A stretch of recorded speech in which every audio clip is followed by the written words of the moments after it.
Shalom Bapak Ibu, dan selamat bertemu kembali di YouTube saya, Pendeta Rudolf H. Pasaribu Channel. Dengan dan lewat channel ini saya komit untuk senantiasa menyebarkan pengajaran firman Tuhan. Karena saya percaya berlandaskan Yesaya pasal 55 ayat 11 bahwa firman Tuhan yang saya dan Bapak Ibu saudara-saudara semuanya juga ikut sebar lewat apapun, termasuk lewat video ini, tidak akan kembali dengan sia-sia, tetapi akan bekerja sendiri lewat kuasa dan berkat urapan Roh Kudus.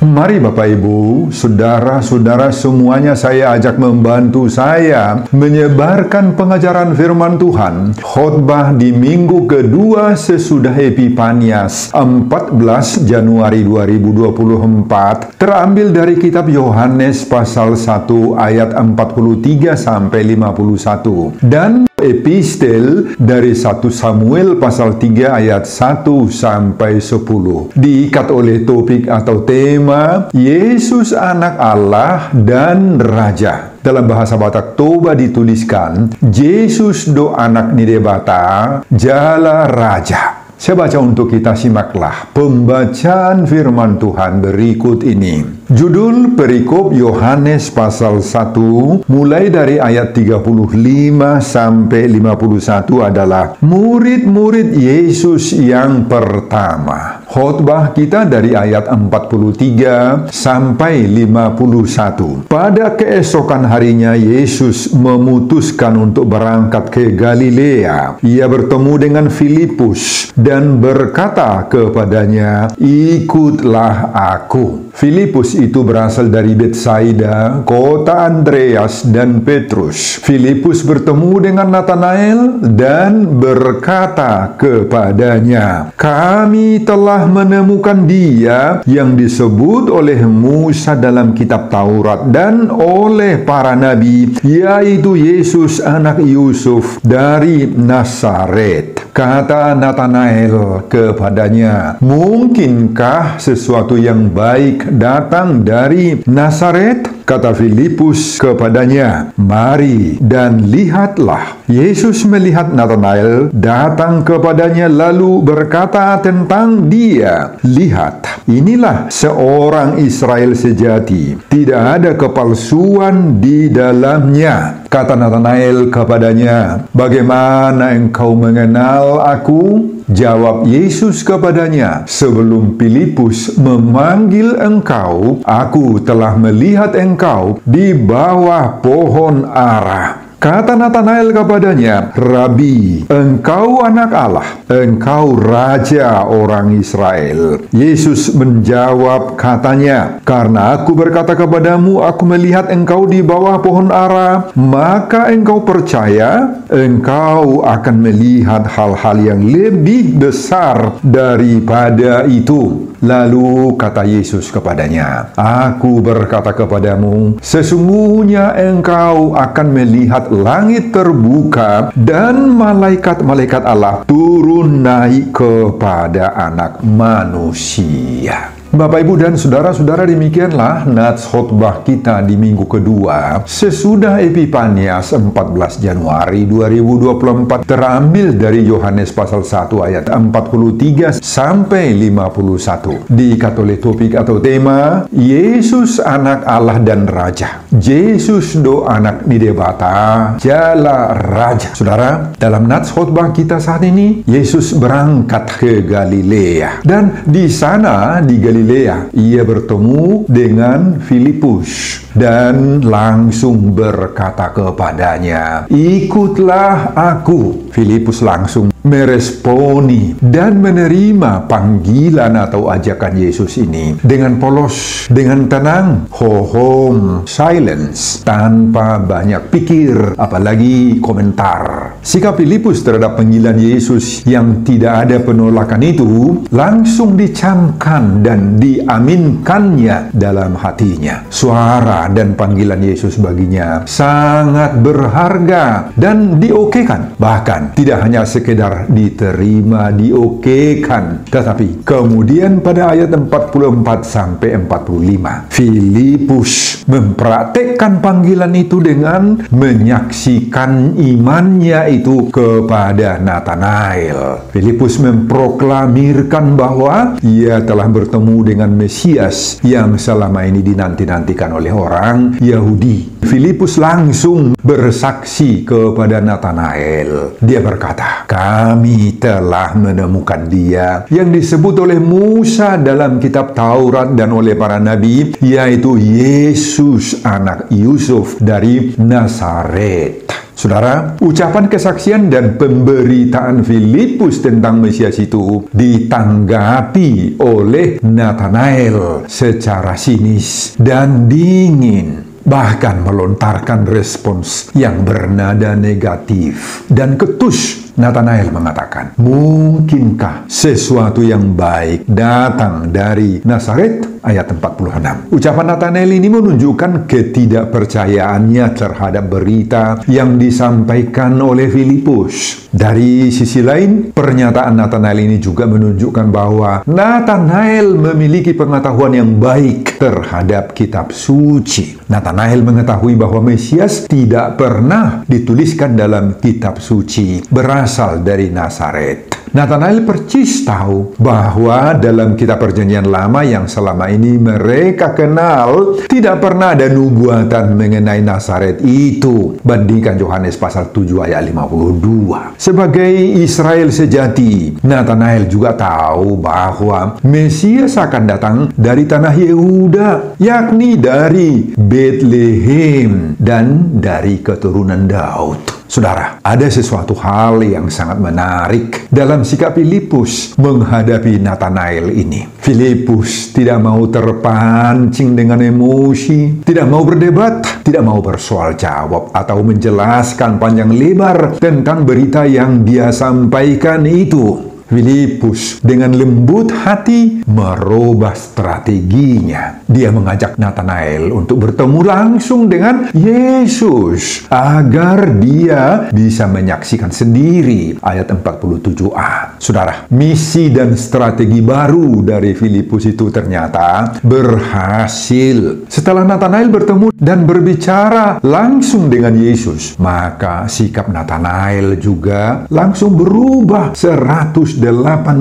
derajat. Di saat itulah Yesus menanggapi sikap Nathanael itu dengan mengatakan, "Lihat, inilah seorang Israel sejati. Tidak ada kepalsuan di dalamnya." Saudara, mendengar pernyataan Yesus tentang dirinya itu, Nathanael selanjutnya sangat-sangat heran dan kaget. Makanya Nathanael menanyakan bagaimana Yesus bisa mengetahui isi hatinya. Dan Yesus menjawab pertanyaan Nathanael itu, "Sebelum Filipus memanggil engkau, aku telah melihat engkau di bawah pohon ara." Dengan spontan Nathanael mendeklarasikan imannya tentang Yesus. "Rabi, engkau anak Allah. Engkau Raja orang Israel." Sekarang Nathanael menyadari bahwa sekalipun Yesus berasal dari Nazaret, tetapi dia adalah keturunan Daud yang lahir di Bethlehem, tanah Yudea. Nathanael pun di kemudian hari nanti menjadi pengikut Yesus yang setia hingga saat Yesus mati dan bangkit dari kematian, sebagaimana dalam Yohanes pasal 21 ayat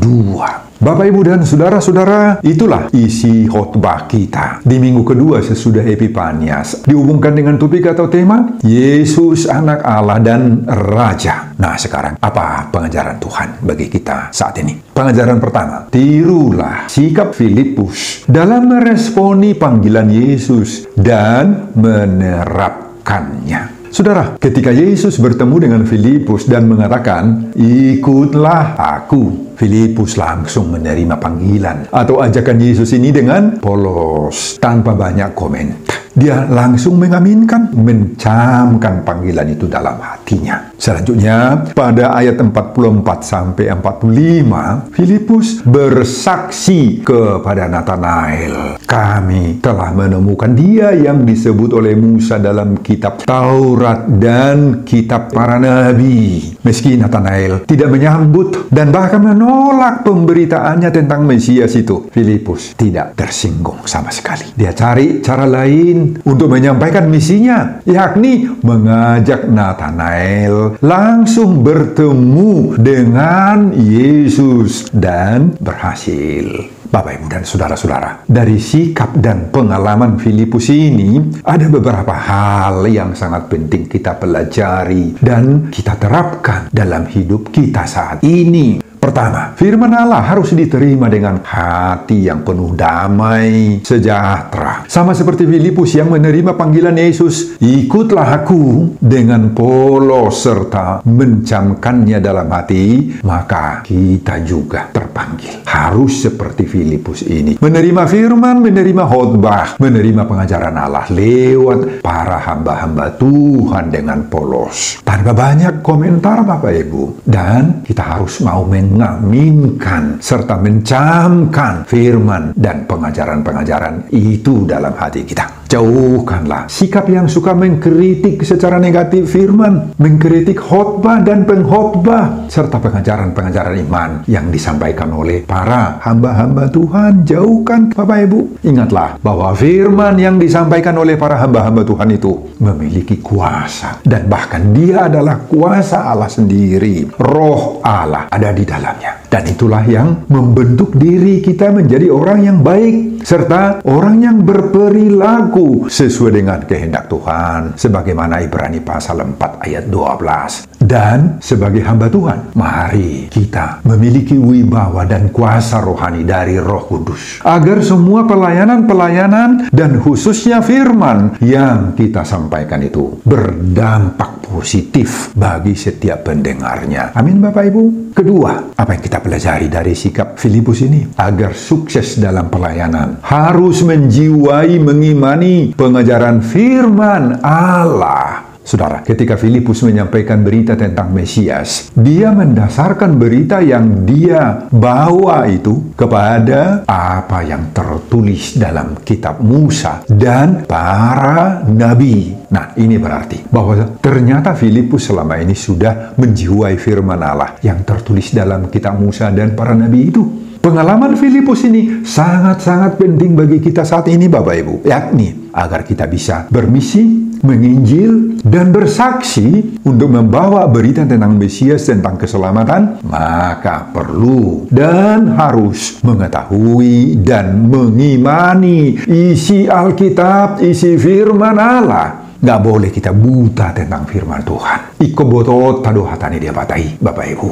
Harus rajin mendengar, harus rajin belajar firman, membaca firman. Jadi tidak cukup hanya bermodalkan semangat-semangatan, tetapi harus rajin belajar firman Allah, rajin mendengar khotbah, rajin baca Alkitab. Maka kita akan bisa bersaksi dan berhasil. Ketiga, apa pengajaran dari sikap Filipus ini? Jangan mudah tersinggung ketika banyak yang tidak menerima kehadiran kita. Saudara, meski Nathanael tidak menyambut dan bahkan menolak pemberitaannya tentang Mesias, Filipus itu tidak tersinggung. Nah, ini menyadarkan kita bahwa dalam setiap pelayanan-pelayanan yang kita lakukan, selalu akan menghadapi banyak tantangan, banyak pergumulan, banyak ujian dan cobaan, Bapak Ibu. Pelayanan tidak akan pernah berjalan mulus-mulus, adem-adem saja, tanpa hambatan. Tidak semua orang menerima kehadiran kita dengan senang hati, Bapak Ibu. Tetapi selalu saja ada saja yang membenci kita, membuli bahkan, dan juga mencap kita abal-abal, bodoh, dan banyak yang tidak menerima kehadiran kita. Saudara, untuk semuanya itu, jangan pernah terpancing kita sakit hati, menjadi emosional, bertengkar, berdebat, apalagi menjadi putus asa. Usahakan tenang saja, kalem, dan bersabar. Jangan paksa orang lain harus menerima kehadiran kita, kalau itu memang realitasnya. Dalam segala kondisi pelayanan yang diperhadapkan dengan berbagai-bagai tantangan dan kemelut itu, jadilah kita seperti Filipus di sini, yang lapang dada, ikubu hidup kita, mengapusan dorat tabi, tadokma, tolema, daksonari, baduan. Nah, nggak sekarang, nanti. Artinya, lanjut terus. Di saat-saat lain kita akan berhasil. Amin, Bapak Ibu.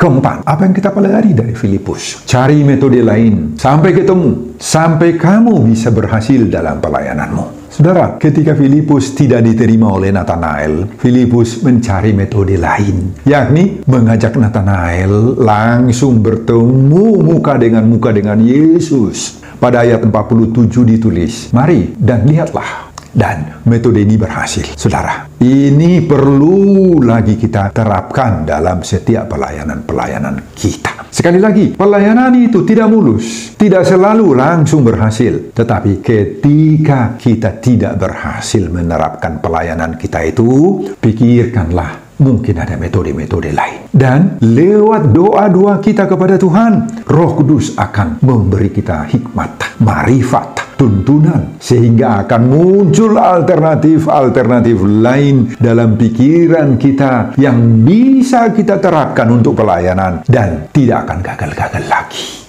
Saudara, yang penting dalam hal ini, jangan sampai kita menghentikan pelayanan-pelayanan kita itu. Apalagi ketika menghadapi kesulitan, tantangan, dan hambatan-hambatan itu. Percayalah, sebagaimana seruan topik minggu kedua sesudah Epifanias, Yesus anak Allah dan Raja. Yesus doa anak di debat tajalah Raja. Maka dia, Yesus itu, Raja itu, akan pasti menunjukkan kepada kita kuasanya. Sehingga kita berhasil dalam pelayanan-pelayanan kita. Amin, Bapak Ibu.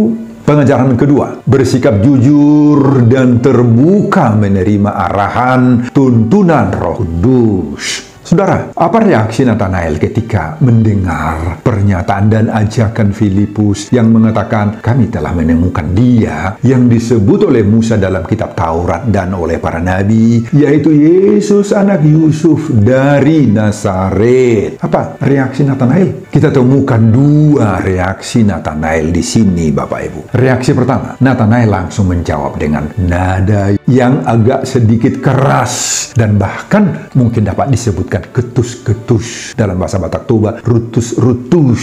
Apa? Yakni, mungkinkah sesuatu yang baik datang dari Nazaret? Saudara, apa sebabnya Nathanael berkata seperti itu kerasnya? Diperkirakan bahwa Nathanael memang sudah tahu, sudah mengerti, sudah mengenal, atau mungkin sudah mendapat kabar tentang keadaan Nazaret itu. Maklum, dia tinggal di Betsaida, dan jarak antara Betsaida, kampungnya, dengan Nazaret itu hanya lebih kurang 9 km saja. Pastilah dia tahu keadaan Nazaret itu sedikit banyaknya. Bagaimana toh? Reaksi kedua dari Nathanael, setelah mengucapkan jawaban, mungkinkah sesuatu yang baik datang dari Nazaret? Maka selanjutnya Nathanael menerima ajakan Filipus yang mengatakan, mari dan lihatlah. Saudara, meski tidak disebut dalam nats ini, tetapi sebagai orang beriman, kita percaya bahwa kesudian dan keterbukaan hati Nathanael untuk menerima ajakan Filipus bertemu Yesus adalah pekerjaan atau karya dari Roh Kudus sendiri. Roh Kudus yang menuntun Nathanael, Bapak Ibu, untuk mau ikut serta menemui Yesus. Nathanael mau mengubah dirinya karena ada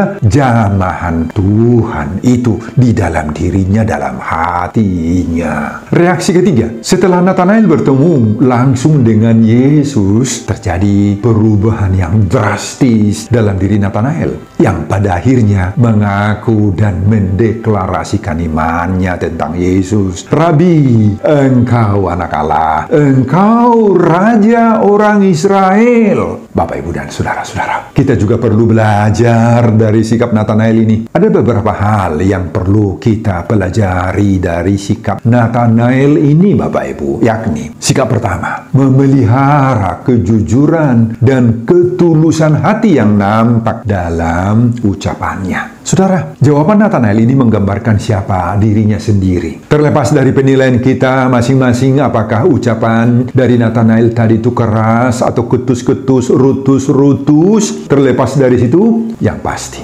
ucapan Nathanael ini menggambarkan dirinya sebagai seorang yang jujur dan tulus, Bapak Ibu. Seperti itulah dirinya aslinya. Kejujuran seperti ini sesuai dengan isi hatinya. Tidak ada kebohongan. Dia tidak berkata sesuatu di luar rohaninya. Dia tidak bersilat lidah. Dia tidak menutup-nutupi apa keadaan yang sebenarnya sesuai dengan suara hatinya. Memang menyampaikan isi hati dengan jujur itu sering sekali membawa rasa tidak enak, menyebabkan sakit hati bagi orang yang mendengar kita. Itu sering terjadi. Namun kita harus berkata, jika benar, katakan benar. Jika salah, katakan salah. Agar kita dengan demikian tumbuh bersama-sama dalam kebenaran bersama orang lain. Meskipun perlu memang memilih ucapan-ucapan yang lebih etis, disertai rasa kasih dan persaudaraan. Sikap kedua dari Nathanael, mau menerima suara Roh Kudus untuk memimpin dirinya. Mau menerima suara Roh Kudus memimpin dirinya. Sekali lagi, kesudian hati Nathanael menerima ajakan Filipus itu adalah berkat karya dan pekerjaan Roh Kudus sendiri.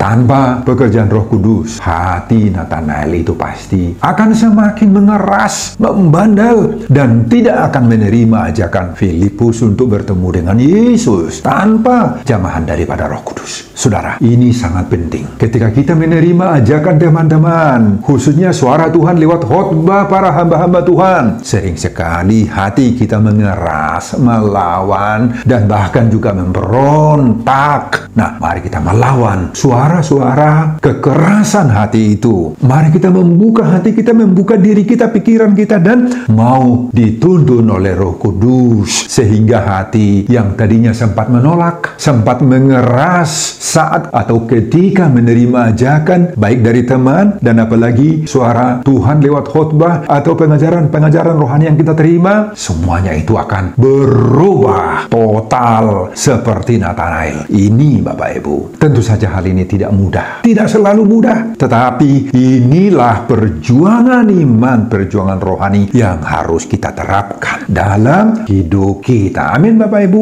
Sikap ketiga dari Nathanael, mau mengikut Yesus. Mengikut Yesus lahir ketika kita melihat Yesus dan perbuatannya. Saudara, setelah Nathanael menggunakan matanya, penglihatannya, dan pengalamannya bertemu dengan Yesus itu, maka Nathanael langsung percaya kepada Yesus dan mengikut Yesus. Jadi Bapak Ibu, iman perlu dibuktikan lewat penglihatan dan pengalaman kita sendiri. Dari pengalaman dan penglihatan, maka keluarlah keputusan pribadi untuk ikut Yesus. Mari kita tunjukkan perbuatan-perbuatan Yesus dalam diri kita, dalam keluarga kita kepada orang lain, Bapak Ibu, agar dengan demikian, agar dengan melihat perbuatan-perbuatan nyata yang kita sudah alami itu dari Yesus, maka orang lain itu mau percaya, mau menerima panggilan dan suara Tuhan sepenuhnya dalam dirinya, mau percaya kepada Yesus. Iman akan lahir dan akan semakin bertumbuh, Bapak Ibu, ketika melihat mujizat-mujizat yang pernah dilakukan Yesus dalam hidup kita. Amin. Nah, bersaksilah lewat perbuatan-perbuatan Tuhan yang kita alami dalam diri kita.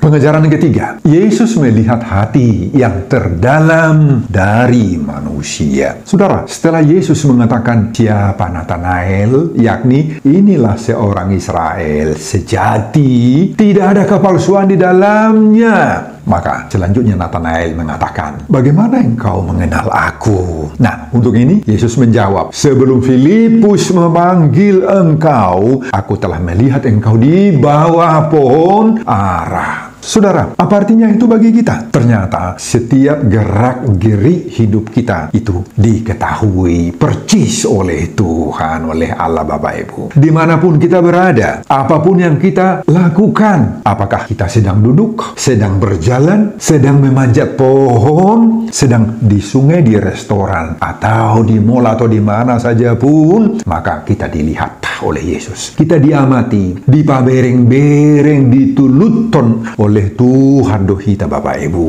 Makanya kita nggak boleh merasa seperti bebas melakukan apa-apa karena tidak ada yang melihat kita. Nah, ada yang melihat kita Bapak Ibu. Ada. Siapa? Allah di sorga. Dalam bahasa teknologi yang kita kenal sekarang, ada CCTV-nya Tuhan buat kita masing-masing. Kita terdeteksi oleh penglihatan, oleh jangkauan mata Tuhan. Jangankan perbuatan-perbuatan jahat kita, perbuatan-perbuatan yang baik pun diketahui, dilihat oleh Tuhan. Oleh karena itu, jangan sungkan-sungkan berbuat baik meski tidak ada yang melihat, tidak ada yang memuji-muji perbuatan baik kita itu. Ada yang melihat itu. Siapa? Tuhan di sorga. Jangankan perbuatan-perbuatan nyata yang masih dalam bentuk pikiran ataupun angan-angan, bahkan rencana-rencana sekalipun, Tuhan telah mengetahui terlebih dahulu isi hati kita atau kerinduan-kerinduan kita itu. Kalaupun Tuhan belum merealisasikan permintaan, keinginan, kerinduan, dan hasrat-hasrat kita di tahun yang lalu, tahun 2023, maka kita yakin bahwa di tahun 2024 ini Tuhan akan mempertimbangkannya. Percayalah Bapak Ibu, Tuhan mengetahui isi hatimu, membaca apa yang tertuang dalam pikiranmu, dalam keinginanmu, dan kerinduanmu. Juga Tuhan melihat semua kebutuhan-kebutuhan kita dan apa yang kita perlukan. Amin Bapak Ibu. Ikutlah Dia baik dalam suka maupun duka. Baik saat berhasil ataupun belum berhasil, bahkan gagal dalam banyak hal, Tuhan akan campur tangan dalam semua pengalaman-pengalaman kita itu. Dasar keyakinan kita untuk semua yang kita sebutkan barusan ini Bapak Ibu adalah sebagaimana seruan topik minggu kedua sesudah Epifanias, Yesus anak Allah dan Raja. Yesus do anak di debat ajalah Raja. Dialah yang pasti akan menunjukkan kepada kita kuasanya, sehingga kita akan terberkati dalam kehidupan kita. Sebelum saya mengakhiri khotbah ini kembali, saya mengajak Bapak Ibu, saudara-saudara semuanya untuk membantu saya menyebarkan pengajaran firman Tuhan. Khotbah minggu kedua sesudah Epifanias 14 Januari 2024 dari Yohanes pasal 1 ayat 43 sampai 51 ini, agar semakin banyak orang yang mau percaya bahwa Yesus anak Allah dan Raja. Yesus do anak mi debat ajalah Raja, termotivasi lewat khotbah ini. Simak juga video-video khotbah saya yang lain agar Bapak Ibu dan saudara-saudara memiliki sentuhan dan pemahaman rohani yang semakin diperkaya. Buka di YouTube saya, Pendeta Rudolf H. Pasaribu Channel. Selamat mengikuti ibadah minggu kedua sesudah Epifanias 14 Januari 2024. Tuhan Yesus memberkati kita. Salam Horas. Amin. Bapak, terima kasih untuk firman-Mu dalam khotbah ini. Biarlah kami Tuhan seperti Filipus menerima suara Allah lewat khotbah-khotbah yang kami dengar, meresponi, menerapkannya di dalam kehidupan kami. Lewat pekerjaan jamahan Roh Kudus, kami mampu menyaksikan iman kami bahwa Yesus Kristus itu adalah Raja, Tuhan yang berkuasa. Bapa Surgawi, tolong kami supaya firman-Mu yang kami dengar setiap saat dapat menyentuh diri kami, dapat mengisi hati kami, dapat memberikan kekuatan dan mampu untuk menyaksikannya kembali kepada orang lain. Berkati hamba-Mu dalam mempersiapkan khotbah-khotbah berikutnya, dan semuanya ini saya peruntukkan demi kemuliaan hormat bagi nama Tuhan. Di dalam nama Yesus Kristus saya berdoa. Amin.